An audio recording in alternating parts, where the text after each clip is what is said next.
Hey everybody, Billy Donnelly here at This Is Infamous, and I want to thank you for coming to check out our first ever YouTube exclusive, my interview with WWE Diva Charlotte. I recently had the honor and privilege of talking with the reigning WWE Divas Champion as she heads towards a triple threat title defense against Sasha Banks and Becky Lynch at WrestleMania 32. Over the course of our enlightening conversation, we discussed her transition from NXT to the main WWE roster, the initial Divas Revolution, working to change the perception of women's wrestling, her family's wrestling legacy, and plenty more. And I'd like to share that with you right here and right now. So relax for a bit and enjoy my candid chat with the current WWE Divas Champion, Charlotte. Hi, Billy. How are you? I'm doing great. How are you today? Good. I just landed at home, packing my bag for WrestleMania. Sorry. Well, that's quite all right. Don't worry about it. All right. So I guess the place I wanted to start was sort of making your way up to the main roster. And what works in Orlando in front of the Full Sail crowd doesn't always necessarily connect once you're on Raw and SmackDown and the like. So for you, what have you found to be sort of the biggest adjustment you've had to make as you've transitioned from NXT to the main roster? Oh, I could go on about this. No, for me, debuting as a babyface, for one.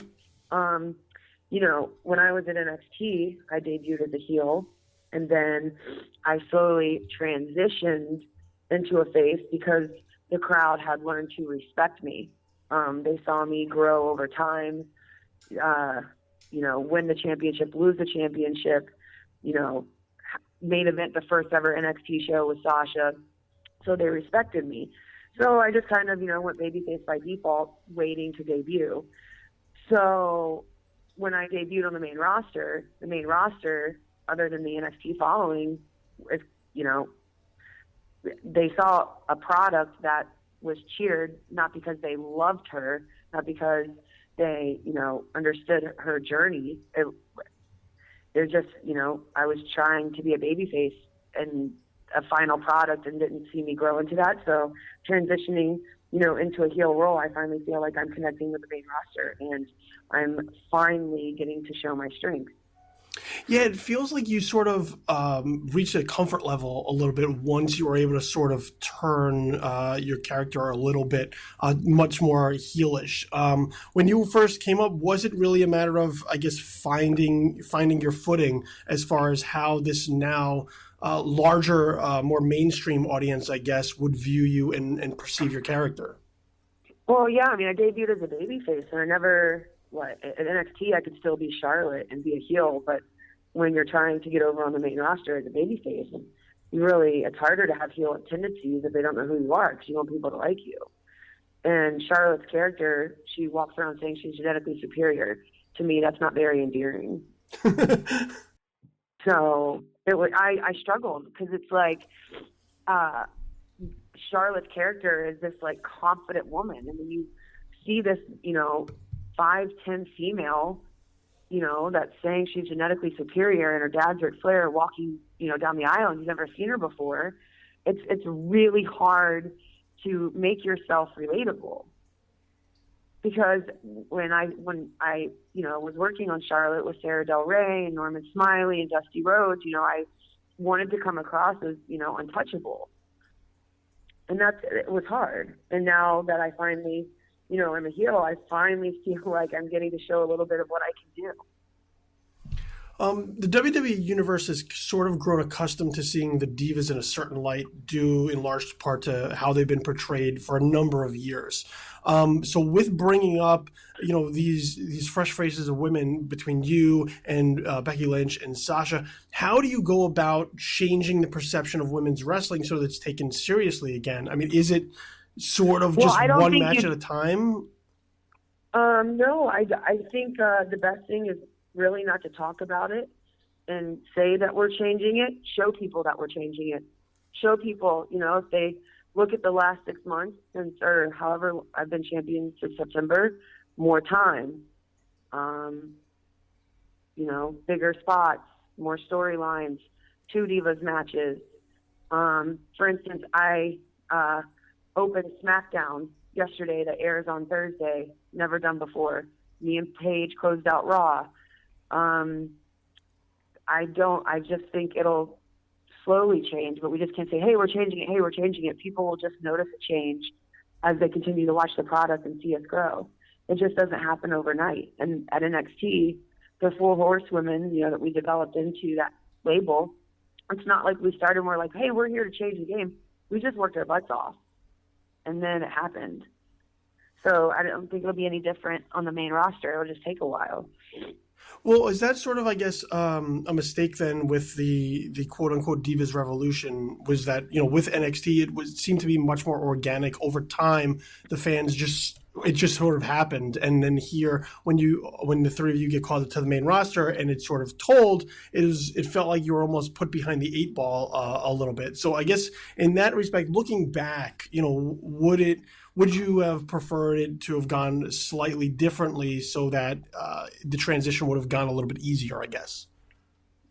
Well, no, because, everything always works out the way it's supposed to. Even if, it was a harder transition, maybe I try to look at it the positive way. Like, I was so eager to turn up my character and change. And it's like, it had just, I started out as a heel. I'm just using me as an example. Mm-hmm. Like, I wouldn't have had anything to go from. Like, in the last, 6 months, I've been able to show continuous growth. And not looking at, it is hard to say, hey, this is the Divas Revolution. This, you're calling something a revolution. You just don't, people can't, you have to let it happen, like you said in NXT. So I think now that we're past it and we're having a triple threat with the 3 of us who all debuted, then they'll kind of see the change instead of being called that. Is that, am I answering your question? No, I totally get what you mean there because, like I said, it was a very difficult time when you were all first called up. And I know that there was a lot of hope too, when the 3 of you were called up to the main roster that maybe things would be changing as a result. And then when it sort of stagnated a little bit, I know that there were some fans who were disappointed, especially NXT fans who were sort of disappointed in that happening. So yeah, I totally get you. Yeah, but the thing about the fans though is they're going to find something that they don't like anyway. It's true. People don't normally, no one talks about the good. They just want to talk about the bad. And the fact that they had to think, me, Sasha, and Becky had been a part of NXT for a really long time. And we were fresh talent on the main roster. And the main roster is a completely different ballgame. Mm-hmm. It is the WWE universe, not the NXT brand. So you just can't put, these 3 new girls who have no exposure, just a little bit that they've had, and, they know us because, they're the diehards. But, I think the company has done a tremendous job easing us into these crowds that never seen us before, Mm-hmm. No, I absolutely thankfully agree. For the network, we're overseas and people can buy the network and tune in and see what we're capable of. But I think for me, Sasha, and Becky, we're extremely proud we are where we are in the short amount of time that we have, gotten this far. Because I thought it would even take longer. It's only the 3 of us in one match on the biggest card of all. That's huge. There's not one other girl. We're all NXT in one match. Well, let me ask you about that because just a little over a year ago, it was you and Becky and Sasha who were part of Fatal 4-Way at NXT TakeOver Rival, which tore the house down at Full Sail. So how special is it to be involved in your very first WrestleMania match with those very same women who you all sort of came up together and are all having this experience at the exact same time? Well, the fact that the 3 of us know each other, like you said, and we have that history, we all have one common goal, and that's to steal the show. And I know that sounds crazy, and I know it's WrestleMania, but that's what's gotten the 3 of us. And even though I'm sure Bayley will be up here sooner or later, and we think about her with, everything because the 4 of us did it together. That's how comfortable we are with each other, because we have the same goals. We train together. We know the ins and outs, the characters. Like it's so freaking exciting that the three of us get to do what we do best, and that's work with each other. I look forward to it. I have goosebumps even just hearing you talk about it, because, I mean, I was there last year. I saw you and Sasha at the NXT show in San Jose, so I know what you women are capable of together, and I am really looking forward to this match at WrestleMania. Thank you so much. Let me ask you about your dad, because obviously Ric Flair is your dad, a legend in the business, very imposing figure, because he casts a huge shadow because of who he is and what he's managed to accomplish. Now, when your half-brother David first started wrestling in WCW, he was very much unfairly compared to the Nature Boy because of just the nature of the business. How have you sort of, I guess, managed to sort of work around and avoid comparisons or expectations to your dad and what he's done in order to carve your own path?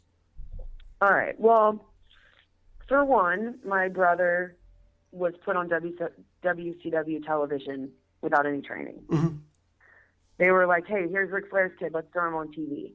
Not fair, not right, not cool. So my brother's, wrestling career, way different than mine. For me, I'm a very competitive person, and I've played sports my whole life at really high levels. And I know this sounds crazy, but it was almost fate for me. When I signed on, I was the only girl with no wrestling experience. Yeah, my dad was Ric Flair, but I was with a bunch of girls who had been working the independent scene for years. So when I stepped on and all these girls could go, I'm thinking, okay, well, I don't want to be sidelined. I want to be doing what they're doing. I want to be doing what Paige is doing. I want to be doing what Emma's doing. I want to be doing what Sasha's doing, Bayley, Becky Lynch. So that was my group. And then they bring on Sarah Del Rey, and it was, it wasn't like I was working with three other, girls with no background. They're girls that had years of experience, and when you train with people with years of experience, you only rise to their level, and they rise you. So they were getting to lead me, and I was getting to follow. And I think that was, one of the biggest things to, progressing my in-ring skills, but in terms of being compared to my dad, for me, mentally, I know I have a lot of special gifts athletically, and especially being as big as I am compared to the other girls, I look at it as like my dad wasn't athletic. Love him to death. I mean, he's an athletic guy, but all the years of training that my dad put me through with personal trainers and all the sports, and he was relentless, I feel as if he, there was a bigger plan for me, and this is where, I was going to get to excel at all those things he had me do all those years. And I want to be an extension of my father's legacy. So I just, always want to get better and continue to prove people wrong. Thank you very much, Charlotte. I look forward to the match at WrestleMania. Thanks, Billy. Enjoy. And with that, I was given the cue we needed to bring our talk to a close, so we had to end things there. But some fascinating insight from the mind of the WWE Divas Champion Charlotte, who is always a pleasure to speak with. I'd like to thank the WWE and Charlotte for making this interview opportunity possible, and I want to once again thank you for coming by and checking it out. Be sure to give us a like down below, and please go ahead and subscribe to the YouTube channel as a whole so you can be notified of all new interviews, video reviews, podcasts, and further YouTube exclusives that come your way. And don't forget to hit us up on any of our social media accounts, which you can find links for in the description down below. Until next time, I'm Billy Donnelly for This Is Infamous.